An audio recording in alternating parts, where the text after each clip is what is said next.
Masagalak ang hatid na selebrasyon ng pasasalamat na sinimulan sa inaabangang Grand Parade dito sa bayan ng Santo Tomas.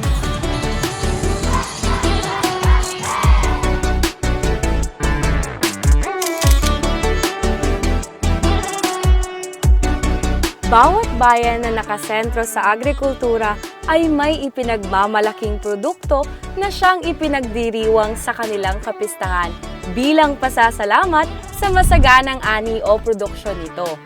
Isa na nga rito ang bayan ng Santo Tomas dito sa Pangasinan, kung saan ang agrikultura, partikular sa pagsasaka, ang kanilang pangunahing hanap buhay.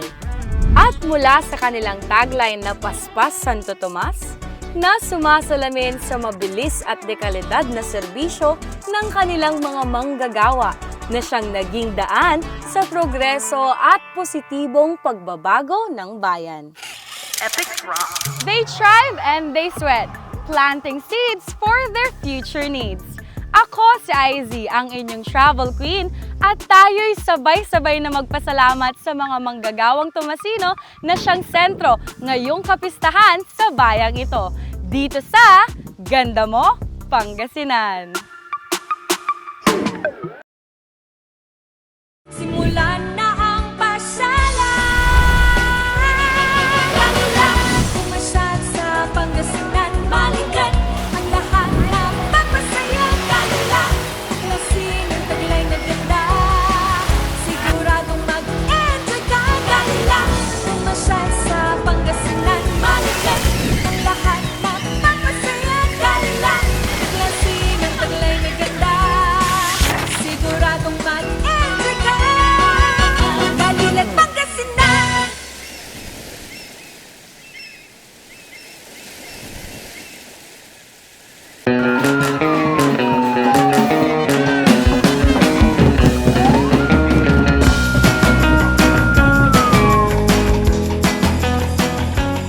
Nagsimula ang selebrasyon ng Thanksgiving sa isang makulay at masiglang parada.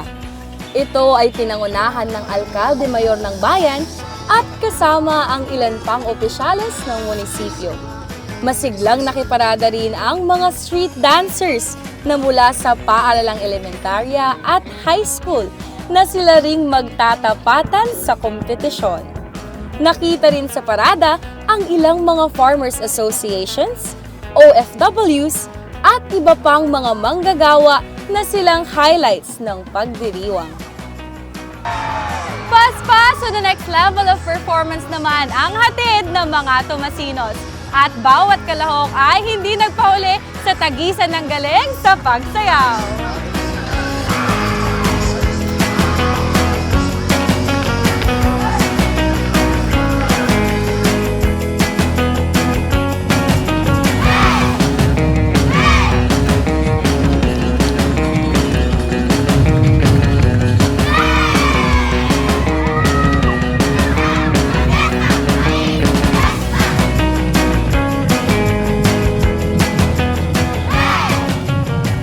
Naman nagpatinag sa init ng araw ang mga estudyanteng kalahok sa street dancing competition dahil sa halip na pagod ang makita ay ang mga ngiting abot langit sa tuwa. Ito ay dahil sa suportang ibinibigay ng mga manonood at bawat palakpak ay katumbas ng motibasyon na nagbibigay sa kanila ng lakas at determinasyon.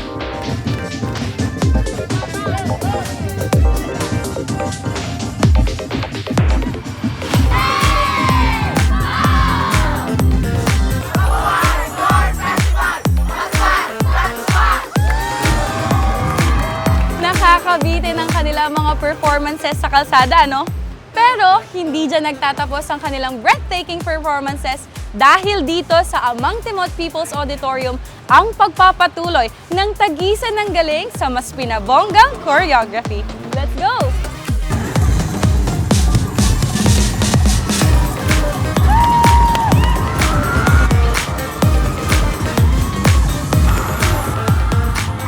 Dumadagundong sa lakas ng hiyawan at palakpakan ang auditorium kung saan nagtagisan ang paaralang Kalahok sa focal presentation ng Corn Festival Street Dancing Competition. Nahati sa dalawang kategorya ang kompetisyon kung saan 4 na paaralan ang naglaban-laban para sa elementary division at 2 paaralan naman para sa high school division. Ipinakita sa mga presentasyon ang bawat proseso ng produksyon ng mais mula sa pagtatanim, pagdidilig, hanggang sa tamang pag-aalaga at pag-aani nito. Naglalakihang mga props naman ang ginamit ng bawat grupo na nakadagdag sa ganda ng kanilang presentasyon. Ang kanila namang matitingkad na kulay na kasuotan ay nagpaaliwalas sa mata ng manonood. Litaw na litaw ang kulay berde na sumisimbolo ng buhay at buhay na kultura ng bayan ng Santo Tomas.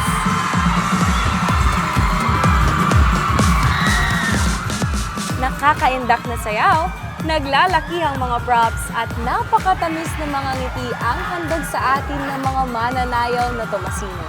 Talaga namang bigay todo at napakatalentado. Mapabata, dalagat binata, lahat ay binigay ang kanilang very best para sa mga nakakaindak na performances. Paspas sa pagpapakitang gilas ng kanilang mga talento ang bawat grupo na talaga namang dama mo ang determinasyong manalo kasabay ng maingay na pagsigaw ng bawat Tomasino. Isang simbolo na sumasalamin sa pagiging masigla ng buong bayan. Yay! Parte na ng kultura nating mga Pilipino ang pagdaraos ng makukulay na parada at engrandeng sayawan sa kalsada. At dito sa bayan ng Santo Tomas, bukod sa pasasalamat sa kanilang patron at pagkilala sa ipinagmamalaking produkto ng bayan, binibigyang pasasalamat, pagpaparangal at pagpupugay ang mga manggagawang Tomasino.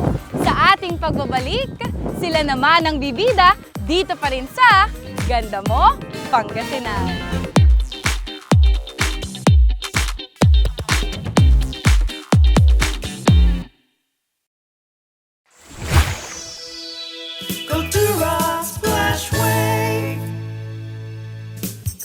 Have fun and enjoy the sun.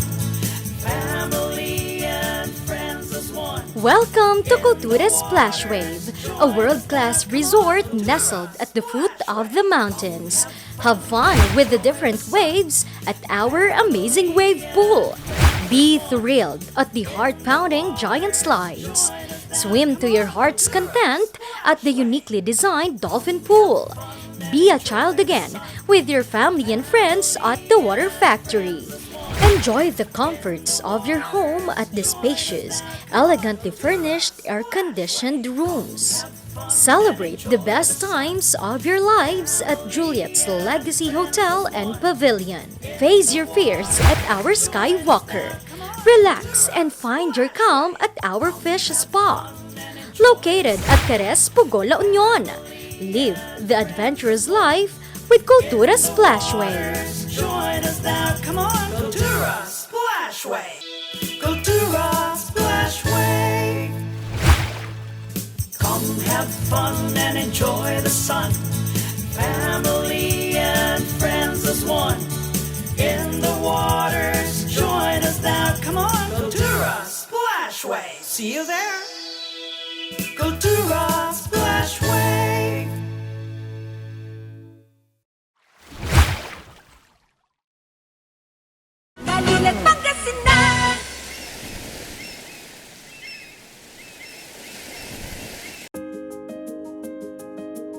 Bilang isang agricultural town with a total land area of 1,299 hectares, karamihan ng lupain ay nagagamit para sa agricultural businesses na siya ring nakatutulong sa mga magsasaka upang mapalawig ang kanilang kaalaman sa pagsasaka para sa kanilang ikauunlad at ng buong bayan.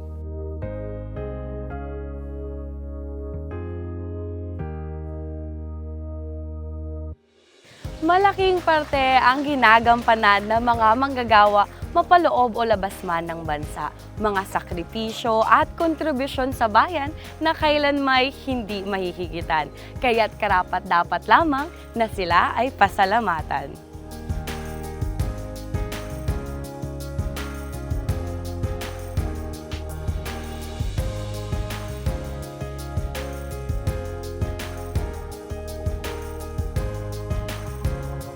At dito sa bayan ng Santo Tomas, mga manggagawang Tomasino ang aarangkada sa mga inihandang activities sa kanilang Agri-Tourism Day. Sa lilim ng mga punong kahoy, idinaos ang orientation ng programa na kung saan ito ay dinaluhan ng mga manggagawang Tomasino. Iba't ibang mga larong lahi ang kanilang nilahukan, gaya ng palo sebo,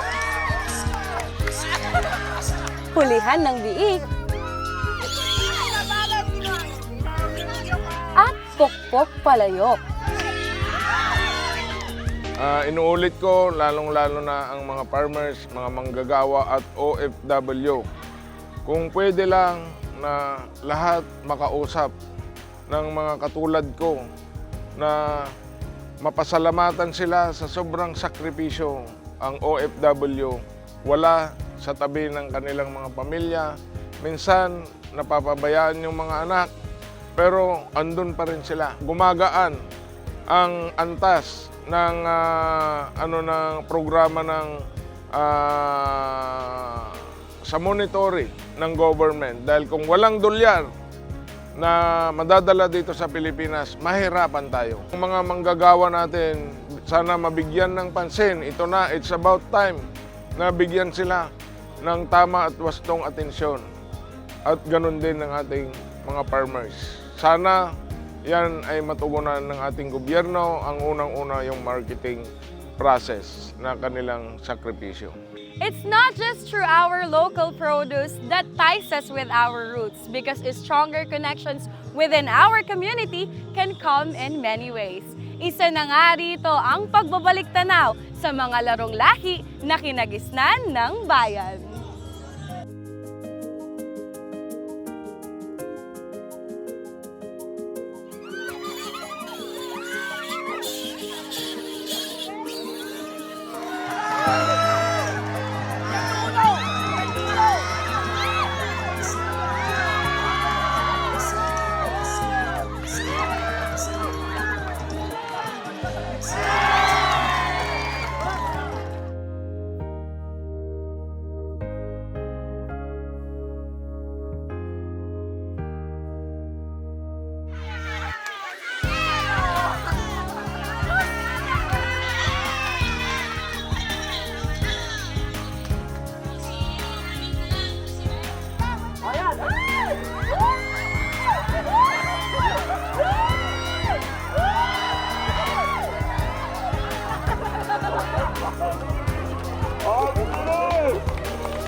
Nagtapos ang event sa inihandang salo-salo. Handog ang iba't ibang mga lokal na produkto ng bayan, gaya ng mais at ang espesyal na putaheng pinakbet.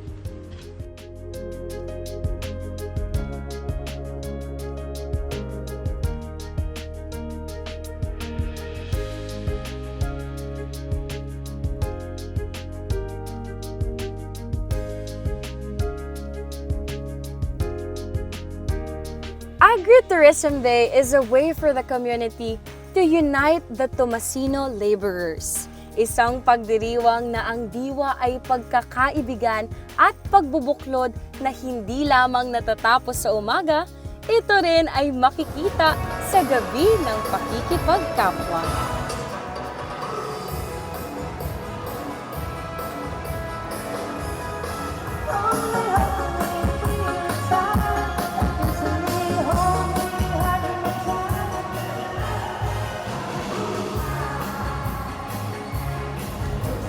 Pasasalamat para sa mga dakilang manggagawa ay magpapatuloy sa isang selebrasyon na ang hatid ay pagpapasaya.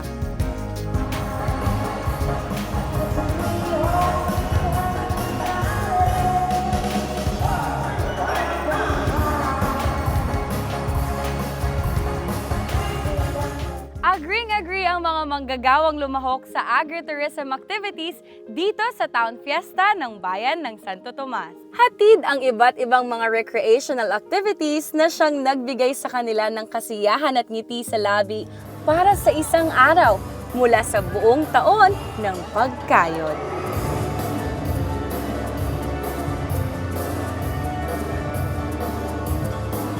Dahil hatid ng mga magsasakang Tomasino ang mga aning mula sa mayabong na taniman, ihahanda ang isang kilalang produkto ng bayan sa ating hapagkainan.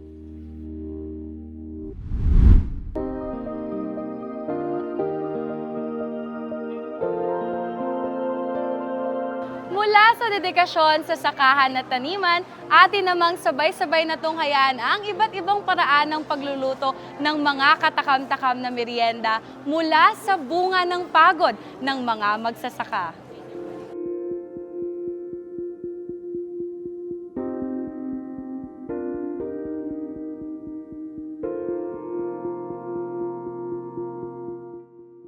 Sana po, palaguin natin ito.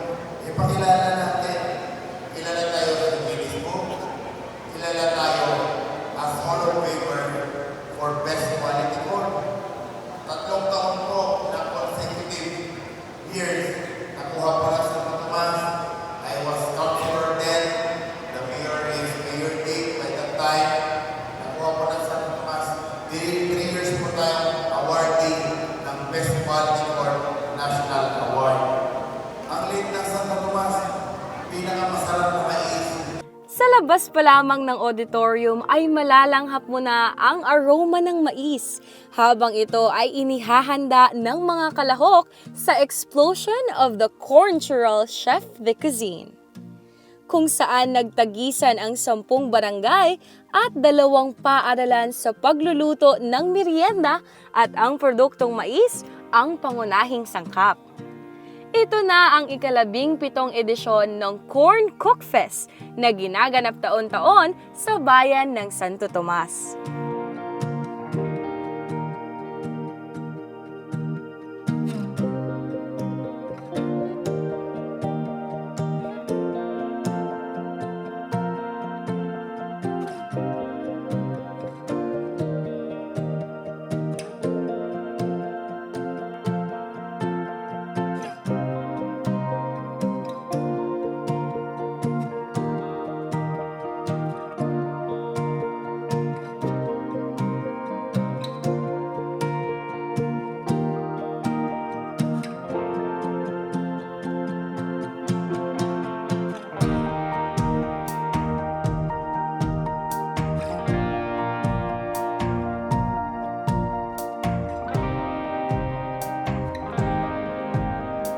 May sweet at may savory. Yan ang mais ng Santo Tomas at ang mga inihandang pagkain ng mga kalahok ay talagang mas nagpalitaw ng sarap ng kanilang produktong mais. Bukod sa pagiging delicious, ito pa ay masustansya kung kaya't ang event na ito ay talagang nakakatuwa.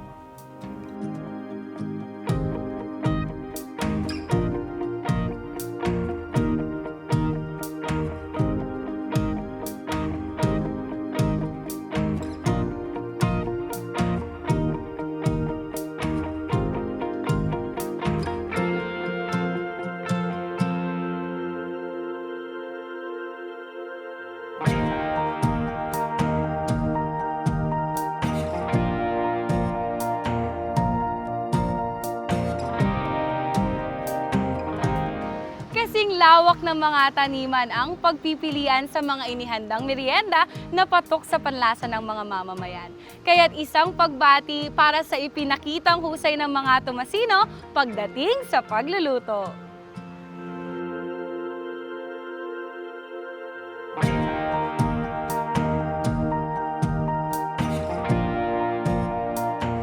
Tulad ng proseso ng pagluluto, bawat hakbang ay dapat na masunod.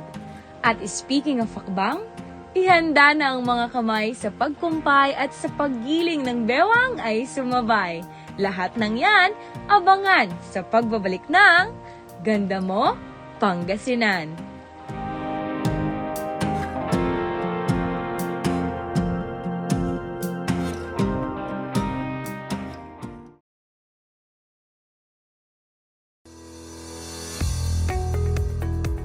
Looking for a place to stay in Baguio City? Find your calm at Hotel Supreme. A good dip at their pool.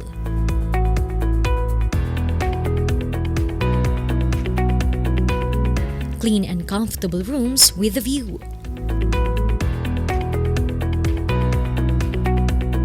Accommodating staff.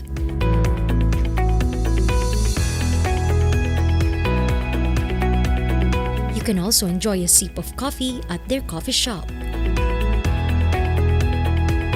Good food for a good mood at their restaurants. Spacious halls for events, and many more. A perfect balance of business and relaxation, all at Hotel Supreme.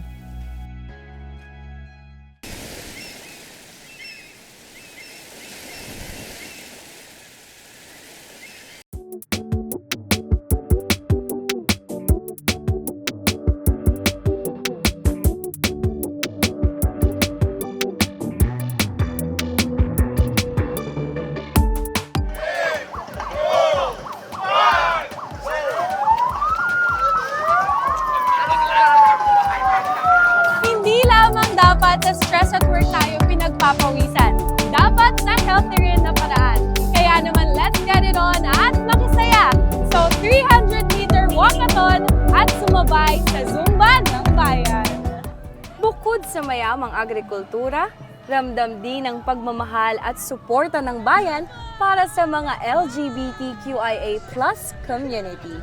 Isa sa mga aktibidad ng munisipyo sa kanilang kapistahan ay ang walkathon na sinundan ng Zumba ng Bayan, kung saan ito ay dinaluhan ng mga miyembro ng LGBT at ilang mga farmers.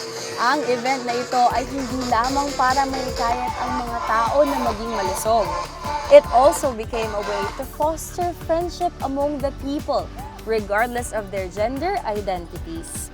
Isang patunay na ang munisipyo ng Santo Tomas ay hindi lamang nagsusulong ng progreso, kundi pati na rin ang pagka-inklusibo.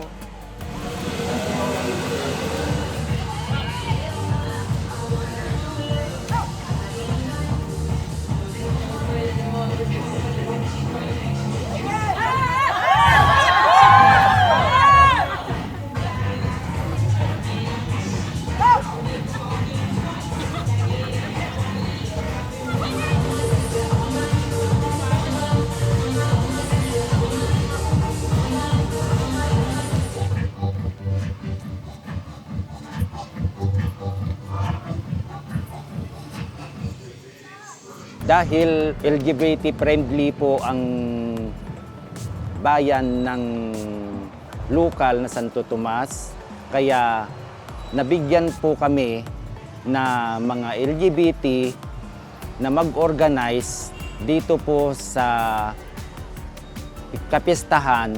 Kaya bumuo po kami para isang parte po ng kapistahan ang walkathon at Zumba ng Bayang Santo Tomas. Bilang isang LGBT at sa mga kasamahan ko dito po sa lokal bayan ng Santo Tomas, masaya po dahil kahit ganito po ang LGBT, masaya dahil may sumusuporta na pag sinusuportan ka kasi ang saya-saya mo na dahil may nag-aalaga sa iyo na isang leader at mga kasamahan ng bayan ng Santo Tomas. Dahil sa saya namin, buong-buo kami na susuporta kahit anuman pong aktibidad ang ibibigay sa LGBT. Kind of sweaty, pero all is smiley. Iyan ang walkathon activity organized by the LGBT community of Santo Tomas. Hindi ko kinayang makisabay sa bilis ng lakad ng mga kalahok. Pero pagdating sa ngiti at pagbate, talagang binigay ko ang aking todo.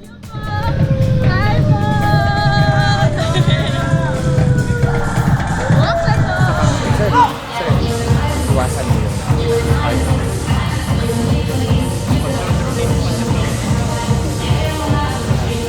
Venturing the community community support to LGBT and Essence of Fitness, pinatunayan ng mga Tomasino sa aktibidad na ito na regardless of gender, age, or shape, ay pwede tayong magkaisa at magkasundo.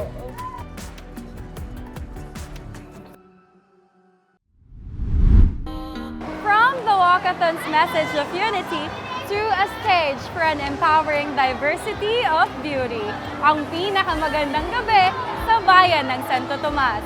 A night full of memories that will surely last.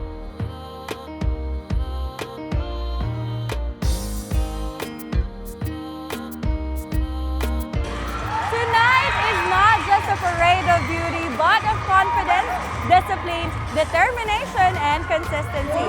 At naniniwala akong ang bawat kandidata ng Binibining Santo Tomas 2025 ay dala-dala ang mga ito upang magningning sa entablado.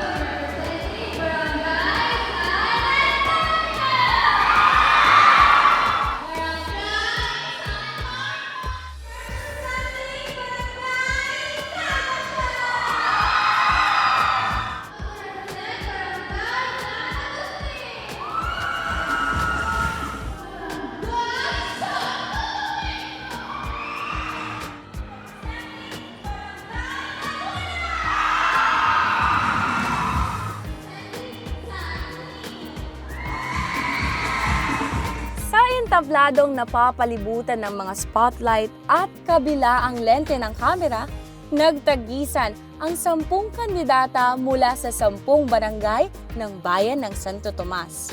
Kanilang ipinakita ang galing sa pagrampa, pagsagot sa mga tanong, at pagdala ng mga kasuotan ng may kumpiyansa sa sarili. Each Binibini showed their bravery and eagerness, vying for the title of Binibining Santo Tomas 2025. Hindi naman magkandamayaw ang mga supporters ng bawat kalahok, and the auditorium was filled with cheering to boost the confidence of their lovely candidates. Napahanga naman ang bawat judges at mga manonood sa pagsagot ng mga kandidata sa Q&A. Bit-bit ang kanilang mga advokasya na kanilang ipinahayag sa harap ng maraming tao. The Binibining Santo Tomas title for me isn't just a title, but for me, this is my opportunity to use my voice to empower women, help them to build their confidence, and let them feel that they are strong, valued, and capable. Dapat na meron ng isang Binibining Santo Tomas ay dapat may sarili siyang pagtangkilik sa produkto. Paano makikilala ang bayan ng Santo Tomas kung wala kang pagmamahal sa sarili mong produkto? Dahil pagmamahal ng produkto, doon unang nag-uumpisa ang pag-unlad ng iyong komunidad at patungo sa progreso ng pag-unlad ng inyong komunidad. Yun lamang po, and thank you. Ang binibining title ay malaking bagay para ma-boost yung confident ko and magkaroon ako ng lakas ng loob para may pakita kung anong meron pa. Sa bawat labas ng kandidata, ramdam mo ang suporta ng barangay na pinagmulan ng bawat binibini. Habang beauty and grace ang namutawi sa entablado, sigaw naman ng pagsuporta ang sinukli ng mga manonood na Tomasino. More than the glamorous gowns and wearing high heels, layunin din ng pageant na ito ang isulong ang karapatan ng kababaihan and use this platform to further establish the role of women in community building. At isa nga sa mga kandidata ang namukod tangi sa mata ng mga hurado.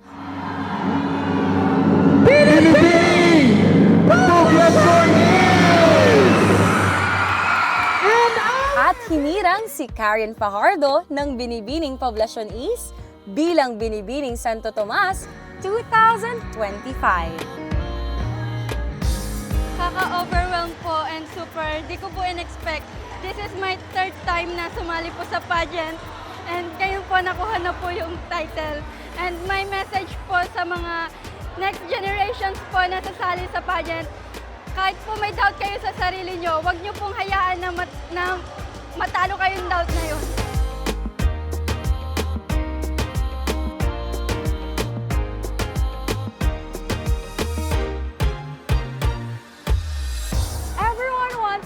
that crown.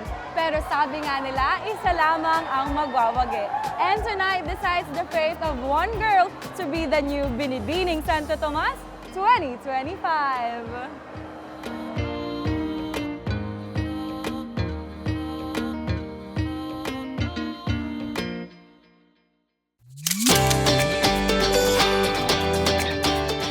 Sa selebrasyon ng pasasalamat para sa manggagawang tapat, isang pagpupugay ang alay na sa inyo'y karapat-dapat.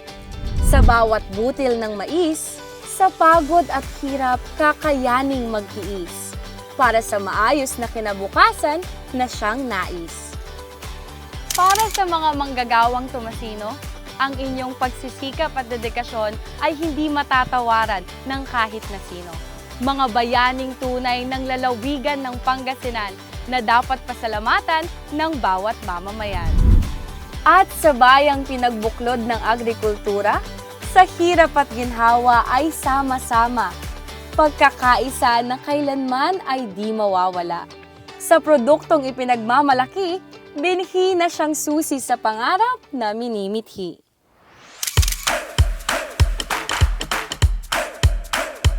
Nakakamangha ang pag-angkin ng bayan ng Santo Tomas sa kanilang ipinagmamalaking produkto na mais. Talaga namang damako ang diwa ng pasasalamat at pagpapahalaga sa bawat magsasaka at manggagawang Tomasino. Ang mga magsasaka at manggagawa, pati na rin ang mga grupong kadalasang hindi nakikita sa mga selebrasyon ay binibigyan ng mataas na pagkilala at parangal rito sa kanilang bayan. Bukod dito, labis akong humanga sa mga palamuti at dekorasyong mais na matatanaw sa bawat sulok ng kanilang bayan. Namangha ako sa pagkakaisa ng bawat mamamayan, lalo na pagdating sa mga aktibidad at kompetisyon. Talaga namang game na game ang lahat, lalo na sa tawanan at hiyawan. Sa pagtatapos ng selebrasyong ito, isa lamang ang aking ninanais. Sana'y maging kasing tamis ng mais ng Santo Tomas ang pagkilala at pagpapahalaga sa bawat manggagawa saan man sa bansa. Paspas Santo Tomas, tunay kang simbolo ng pagkakaisa, sipag at pagpapahalaga sa mga magsasaka at manggagawa.